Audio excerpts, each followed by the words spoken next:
in Chapter P, prerequisites. This week we are doing P.5b, P6, P7. On Friday we'll start to review for our test that's coming up on this chapter. Test is going to be the following Tuesday, okay, on all of this stuff. All right, so we're going to do some more solving. And we're going to do solving two ways, graphically and algebraically. Algebraically I prefer, but sometimes it's hard or you can't do it, so you want to graph it. And we're going to do 3 parts today, and we're going to start with some polynomials that we're going to graph. Polynomials. You spent an entire chapter in Algebra 2 studying polynomials. Those polynomials are basically like quadratics, cubics, quartics, even higher degrees of polynomial. And so what we're going to do is we're going to solve by graphing. And a lot of times the answer is not going to be so nice. So we're going to round to 2 decimal places.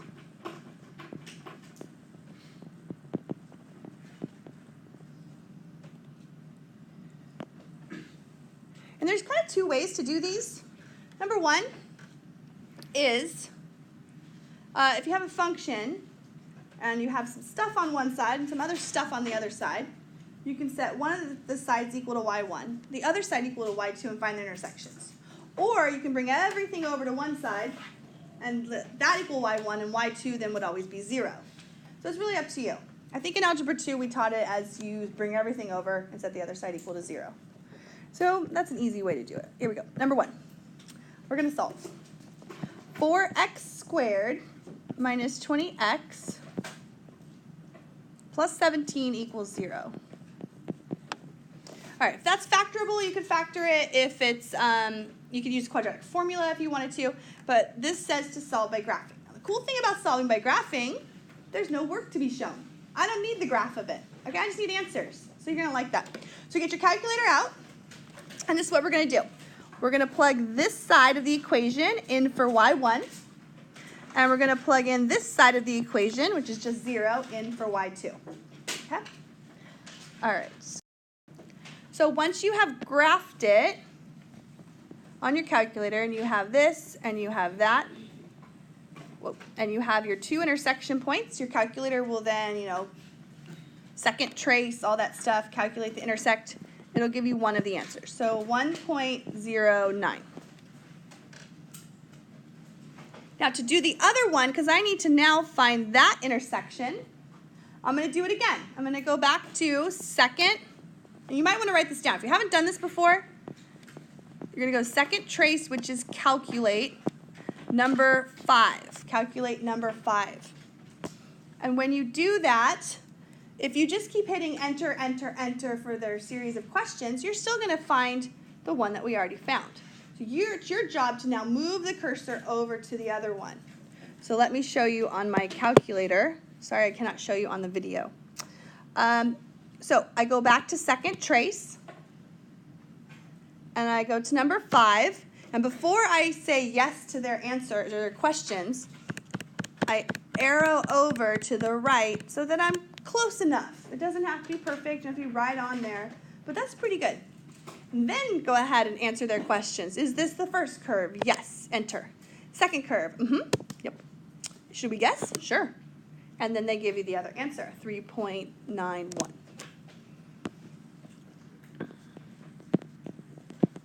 Any questions on that? Anybody's calculator like totally not working? Yeah? Oh no. Okay, so we're good with that one. Number 2. By the way, I did draw the graph of it, but that was just to show you. Oh, you need to go get some water, don't you? Do it. All right. You don't have to draw the graph. All right, I hope you feel better. You don't have to draw the graph, okay? You don't have to do that in your homework or on a test or quiz. I just want the answers, but I'm drawing it here for your benefit. So let's do another one. X cubed minus x minus 1 equals 0.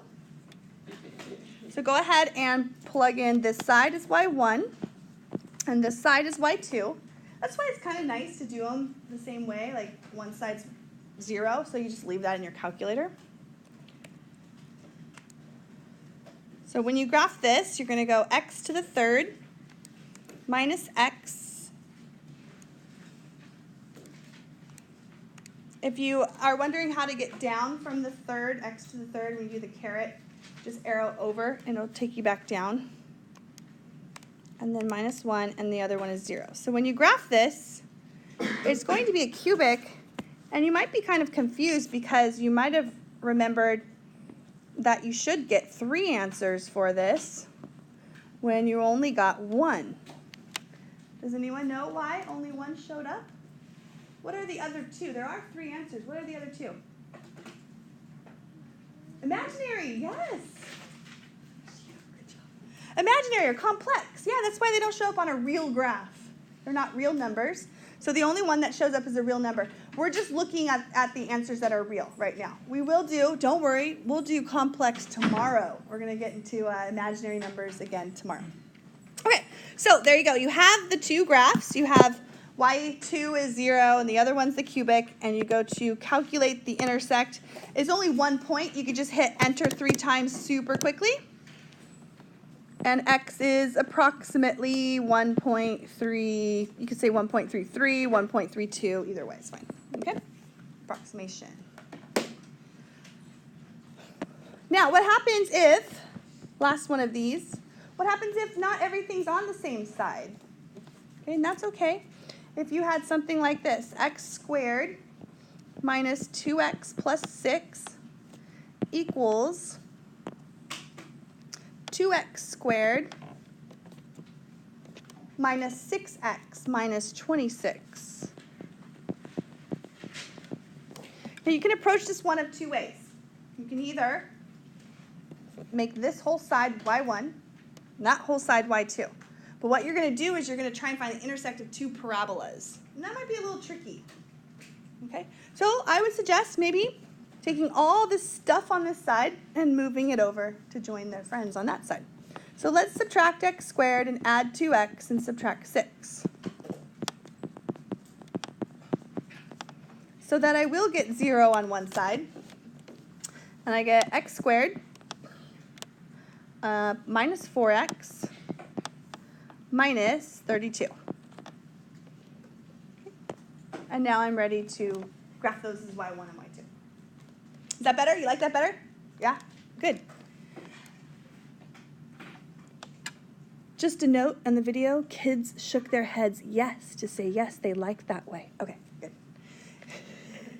You know, because it's so quiet. Everyone's on the video like, no one likes this class. Whatever. Don't like it. I don't care. All right, minus 32 and 0 and graph.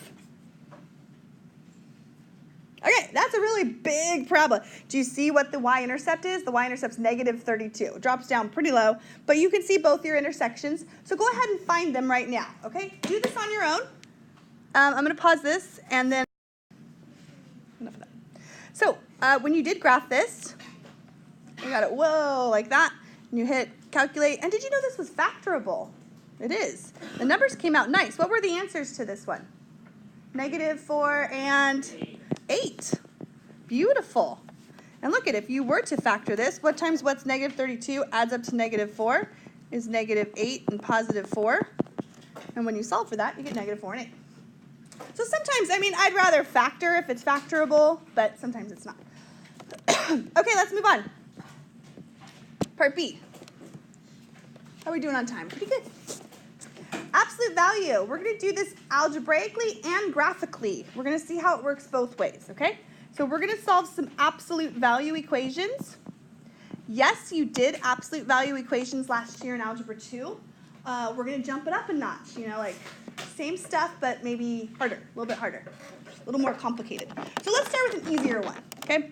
Very basic Algebra 2 type problem, number 4. And we're going to solve this. Absolute value of 2x minus 1 is equal to 6. Now, these problems can have a variety of answers. They could have 1 solution, 2 solutions, no solution.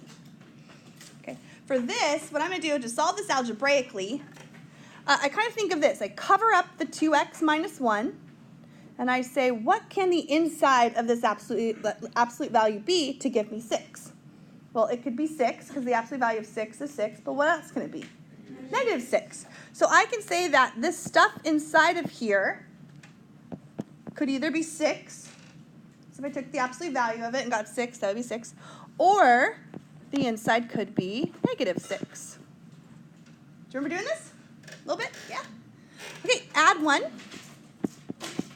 2x is 7, so x is 7/2. Add 1. 2x is -5, so x is -5/2. You can leave it just like that. Now let's solve this one graphically really quickly. If I'm going to solve this graphically, I usually just leave it not equal to 0, just equal to 6 is fine. So go to your calculator, and I don't know if you remember where the absolute value is. I'm going to pause this. So number 5, these are the types that you're going to have to check your answers to make sure they're not extraneous. There's a word that we learned last year, extraneous solutions. Those are the extra solutions that you get that aren't correct. So the absolute value of x plus 1 is equal to 2x minus 4. All right, so we're going to do this the same way.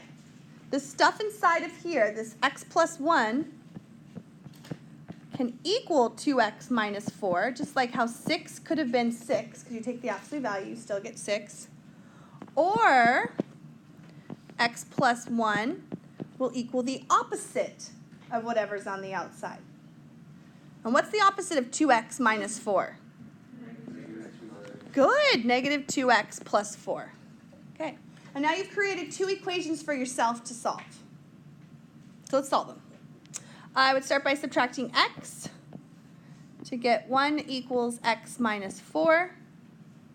Add 4, x equals 5. We're going to check that in just a minute. Add 2x over to get 3x plus 1 is 4.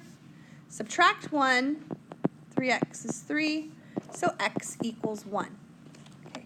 A lot of times, not all the time, but a lot of times, what we graphed here was we graphed an absolute value graph that looks something like that, and then we graphed a line.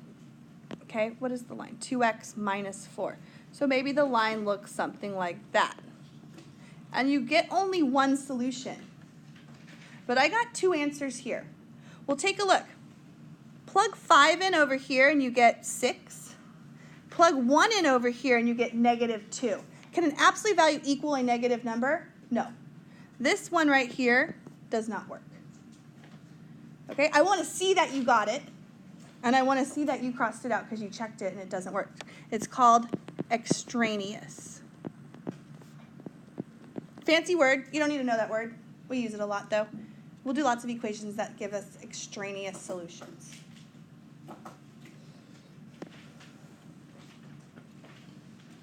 I've got one more of those. This one's a really good one.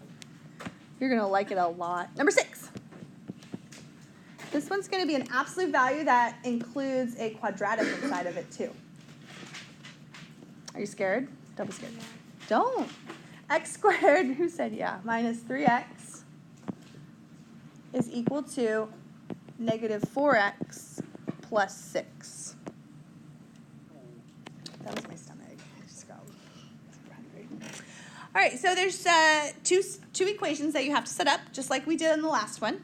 Okay, so you're going to set up x squared, the stuff inside of the absolute value, can equal the expression on the outside of it.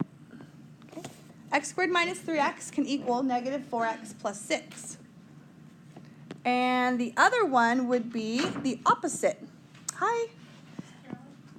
X squared, right here. X squared minus 3x can equal the opposite. And what's the opposite of -4x plus 6? 4x minus 6. Good. Now this is a tough problem because now we have a quadratic to solve. But we know how to solve quadratics because we learned that on Friday.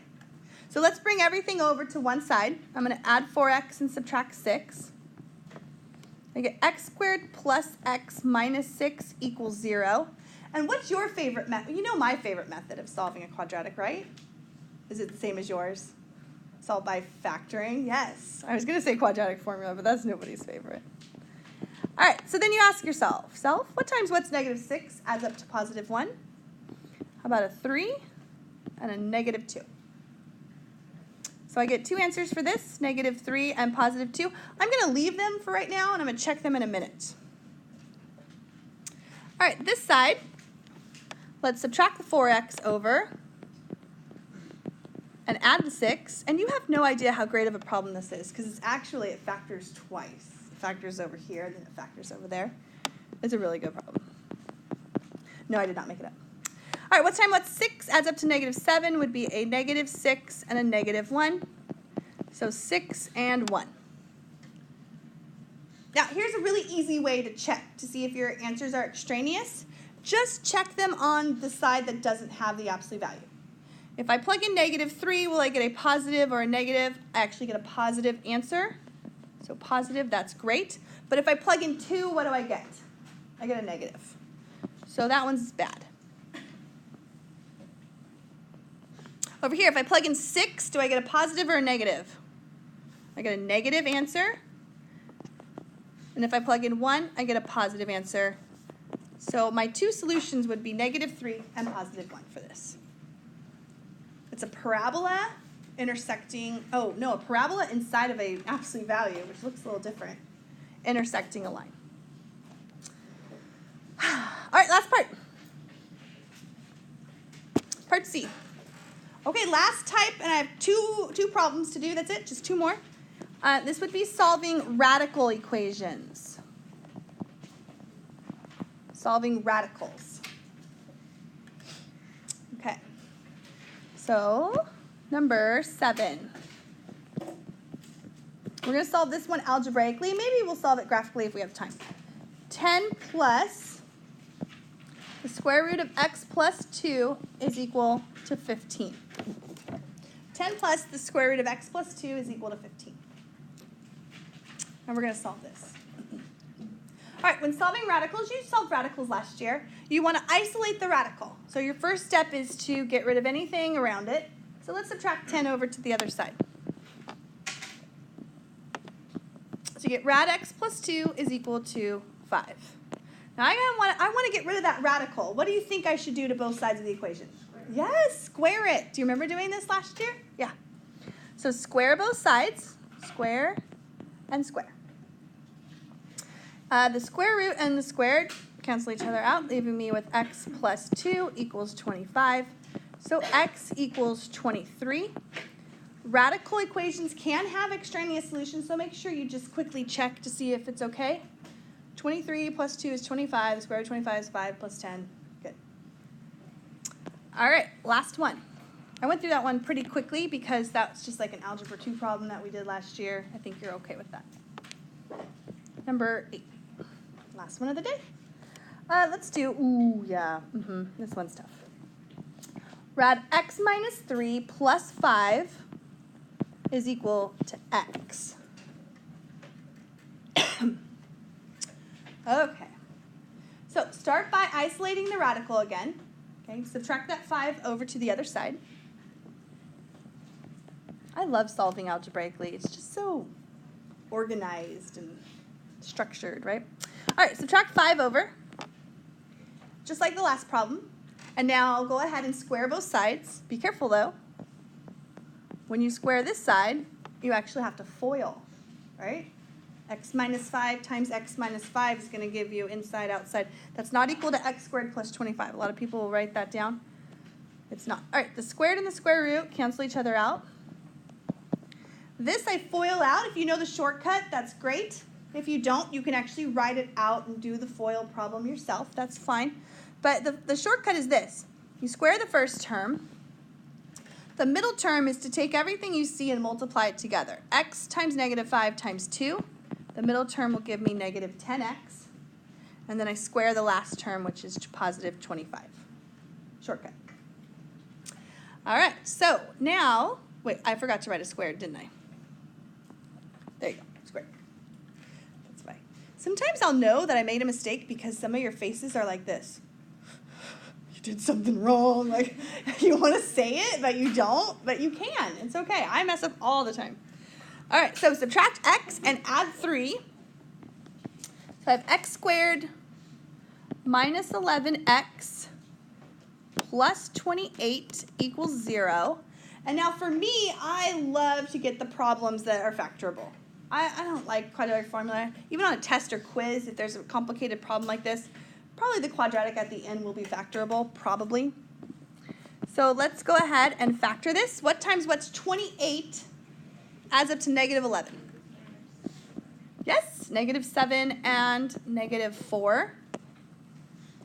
So I get two answers, 7 and 4, right? Well, let's see if they both work. You have to check for extraneous solutions. So let's plug 7 in, and I get rad 4 is 2 plus 5 is 7. That's good. Plug 4 in, and I get rad 1 plus 5 is 4. It doesn't work. Okay? When you plug 4 back into the very original problem, the one that's given to you, and you plug it in, you get 1 plus 5 equals 4. No good. Make sure you check. You do not need to check for extraneous solutions on polynomials. You don't need to check for it on linear equations, but you need to check for extraneous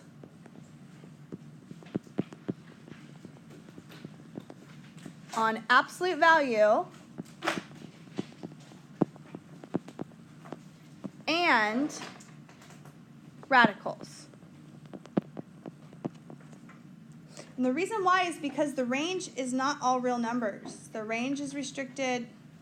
No, the domain is also restricted. The domain's restricted for radicals and absolute value. So it gets a little tricky when you start to restrict things. All right, we are done.